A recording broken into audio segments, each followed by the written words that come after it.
starts with breaking news. Hi, Kevin. To that breaking news this morning, the field of candidates running to fill Nebraska Representative Don Bacon's seat is getting smaller. Republican Brett Lindstrom just announced he's dropping out of the race. He made the announcement on social media about an hour ago. In a statement, he says, quote, "Right now, my priority needs to be my family and continuing to make a difference here in Omaha and across Nebraska, not in Washington, D.C." At last check, there were 6 Democrats running for the seat. With Lindstrom dropping out, though, this just leaves one GOP candidate, Omaha City Councilman Brinker Harding.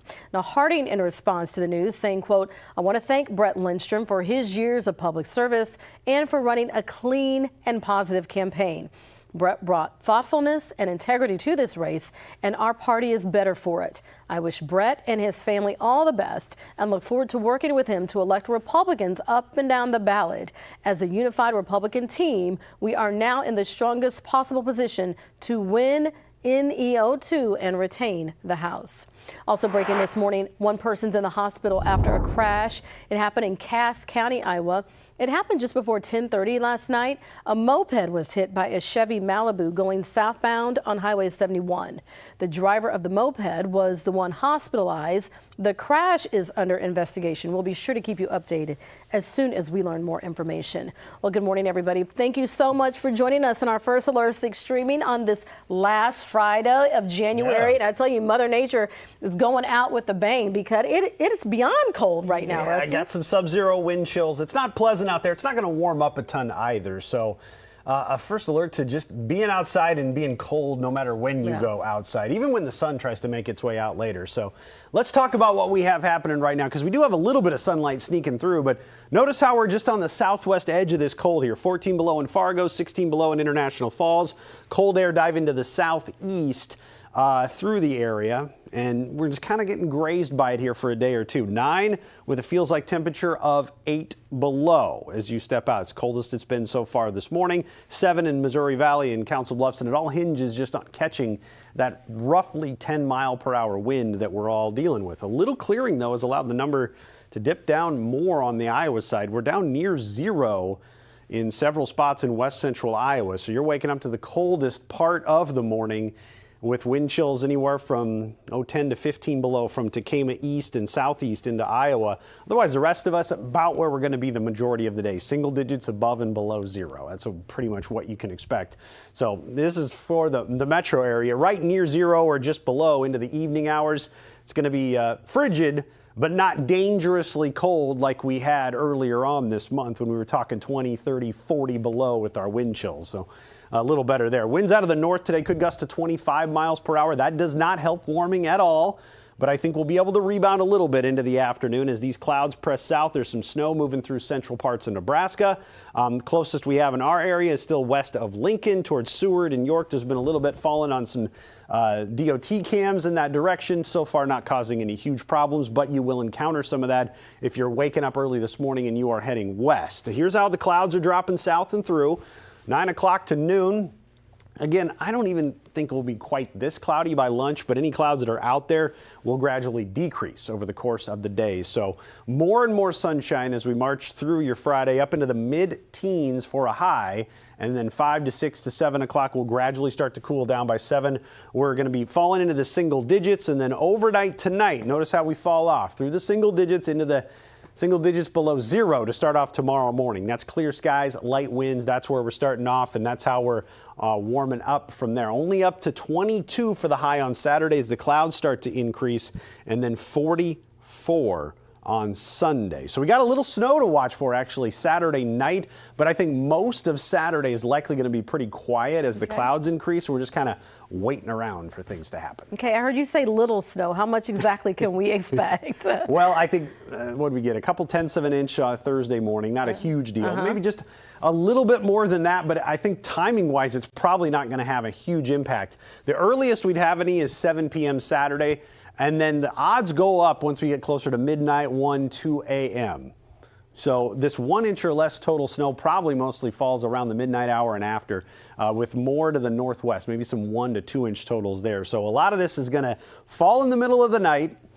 likely won't add up to much to begin with. It's a quick mover. It should be done snowing by Sunday morning, and then we'll actually melt it off, I think, pretty quick on Sunday. So the biggest issues might be those that just have to do some overnight travel Saturday night. While it's falling, some wind gusts up to 25 miles per hour could blow it around a little bit, cause a few problems as it slides through.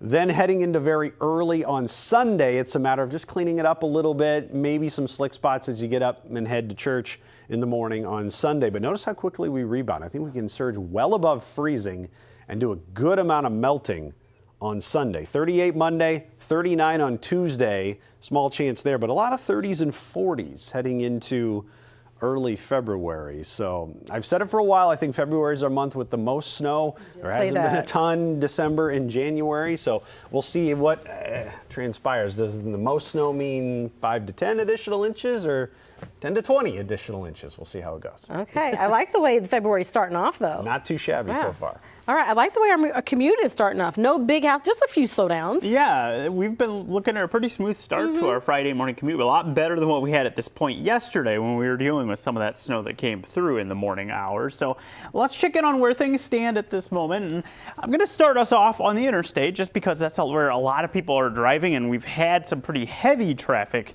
that has been in place on I-80 around L. Right now, it looks like it's pretty manageable for the amount that's there now, and not really seeing any issues here. Not too far away from there, we've had some delays that have been occasionally showing up near 120th and L. That is actually one of the busiest intersections in the metro and just off to the west of I-80. And you can see it is still pretty slow in this area. So as you're heading toward there, maybe you'll leave a little extra time. We haven't had any reports of any crashes or anything, but it's definitely not quite to the speed that it normally is as you make your way through that stretch.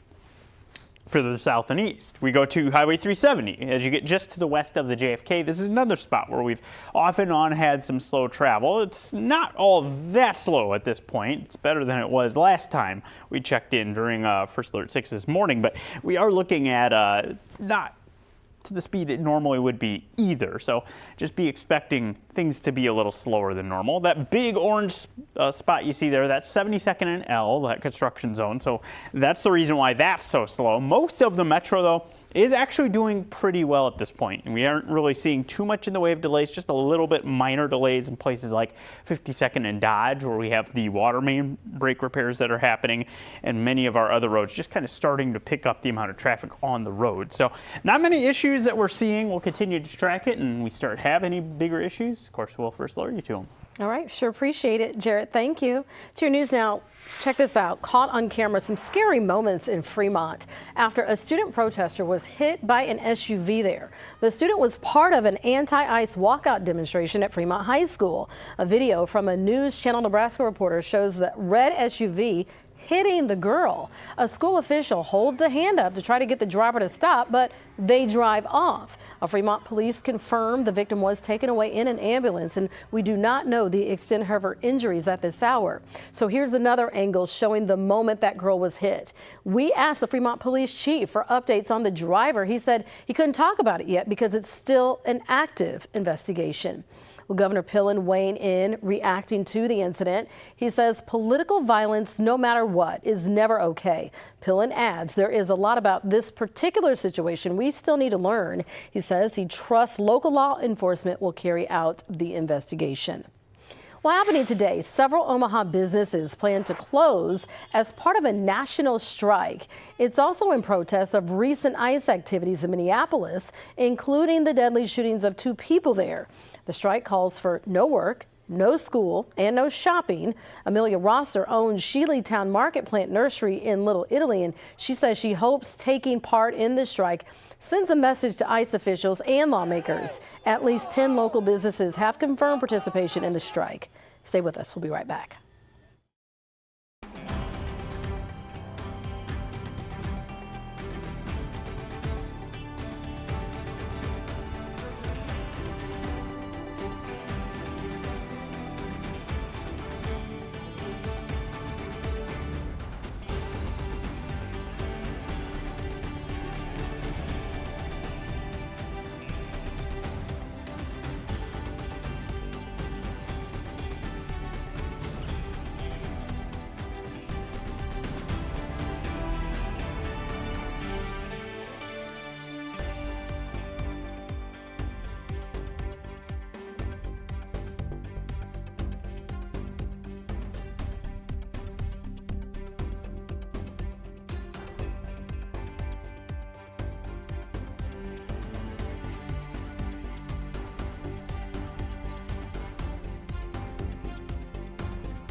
Welcome back, everybody. We're taking a live look at two things. First of all, that beautiful sunrise and the Mutual of Omaha building coming along so nicely. Oh my gosh, almost done there. All right, let's talk weather because the temperatures have just plummeted this morning. Yeah, we're down near zero with wind chills in several spots, and quite a few places are below zero this morning. So it's not everybody that's below zero, but you can see double digits from Tekamah east into west central Iowa. We've been the cold spot all morning.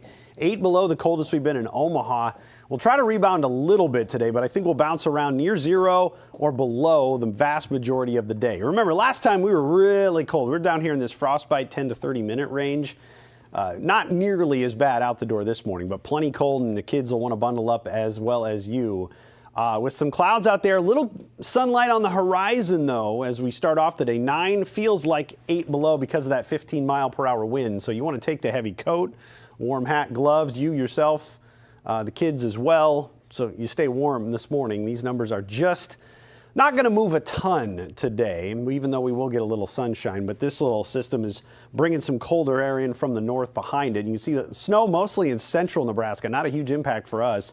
You go west of Lincoln towards Seward, York. Jarrett's going to talk about where that could have a few issues early this morning, but temperatures right now, 9 in Omaha, 7 in Council Bluffs, 6 Underwood in Trainer, colder east, warmer to the southwest, but warmer is just a relative term. We're about 8 degrees warmer as you go from east to west on the map, and a little stark contrast near 0 to the northeast and 21 in Beatrice. Wind gusts will spike to near 25 miles per hour at times this afternoon. Not a huge deal, but when it's cold, that stings a little bit.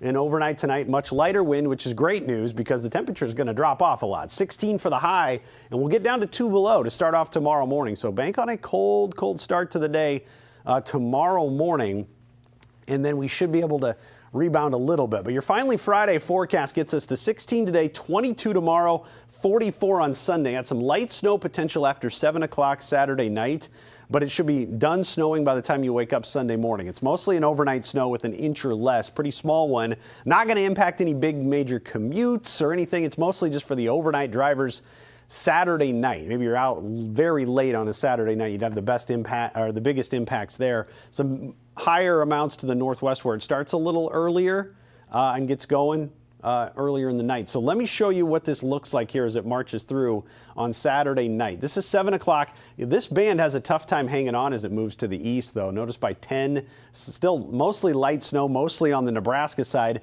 And there could be a couple of bands that pick up a little bit overnight, drop a coating of snow on a good chunk of the area. That's why we got 80% for the odds there.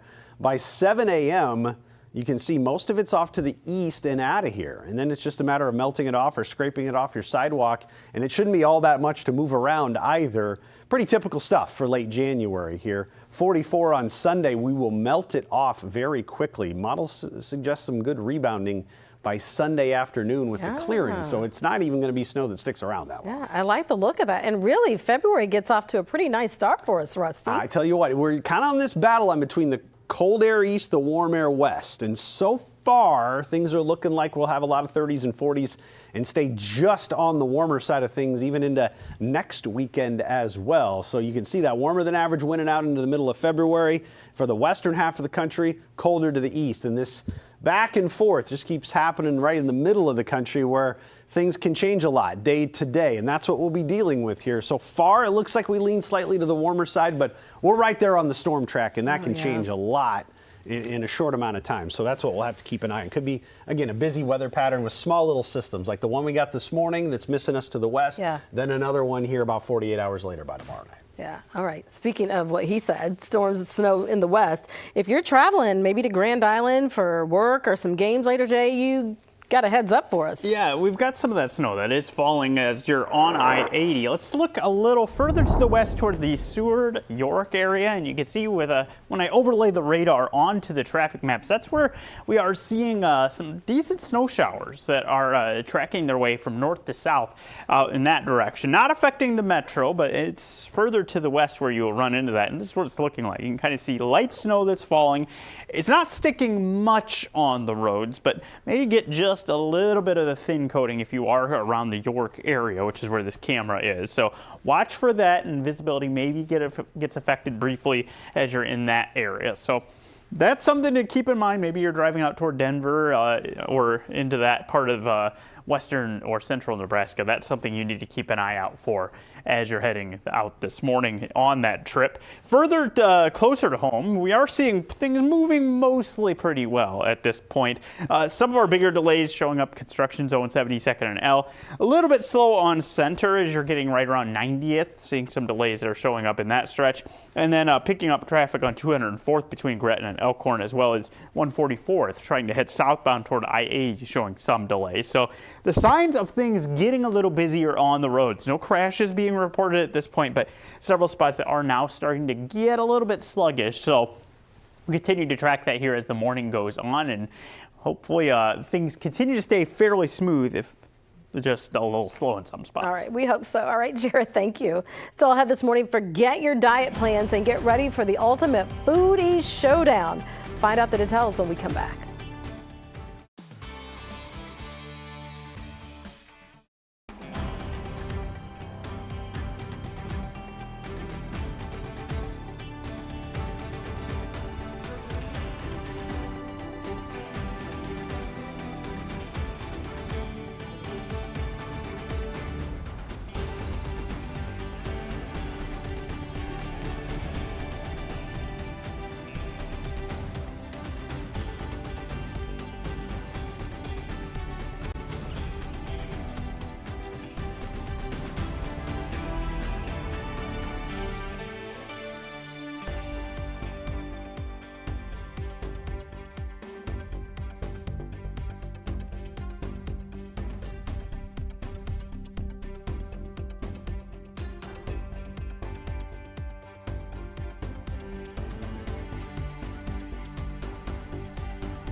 Mac and cheese lovers, there's an event happening tomorrow right here in Midtown, and this one is for you. Yeah, so Midtown Crossing is bringing back its annual mac and cheese binge. Who's for this? So each participating restaurant will offer $4 mac and cheese samplers. Restaurants will also have a suggested drink pairing for each purchase. You are encouraged to visit as many restaurants as possible in any order. Then you cast your vote for the best mac in Midtown. This goes from 11 a.m. to 2 p.m. tomorrow. Man, that sounds like something I don't want to miss. Yummy. I bet there's a lot of funky variations too. Oh yeah. Because I don't think all of them are actually just mac and cheese. Like at Smoke and Oak, they have a mac and cheese pizza. So it's kind of like variations on the dish and everything. That sounds good. Yeah. All right. Also this weekend, this may sound good to you. The Japanese comedy show Batsu is bringing its antics to Omaha. Yeah, if you go, you can watch comedians face off in challenges as they honor the Japanese comedy style of the Batsu game. So the players who win avoid consequences, but those who lose face electric shocks, paintballs, and a giant chicken. Now, the cast members say the show is a really important piece of Asian representation. As a half Japanese individual, I find it so important to bridge the gap between cultures. And so, you know, we've been doing it in New York City for 15 years, and we in Chicago for 10 years as well, and we're happy to bring it to Omaha. Now, the cast members will be sharing laughs at the Holland Music Club tonight at 7:30 and tomorrow at 6 p.m. and 9:30 p.m. You can get your tickets at ticketomaha.com. So you went last night, yes, right? I did go last night. How was it? It was crazy. Like literally maybe the most overstimulating show I've ever seen, but so much fun. I mean, I was laughing the whole time. People were up on their feet dancing, and actually one of our own employees was called up on stage to take part in one of the games. So that was fun to watch. How'd she do? She Okay, so that'll be for another time. I've never heard of that before, but I that looks haven't either. really fun. Yeah, this is the first time they come to Omaha. I can see how it would be overstimulating a little bit. Oh, they have like flashing lights, Yeah. loud music. It's a lot. Yeah. But it's really, really cool. Really That cool to sounds see. fun. Sounds so fun. A lot of things to do. All right, everybody. Thank you so much for joining us. We're going to get ready for our update in the Today Show. You can watch it here on Streaming or over the air. Show up. Have a great day and a wonderful weekend.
Live from WOWT, First Alert 6 starts now.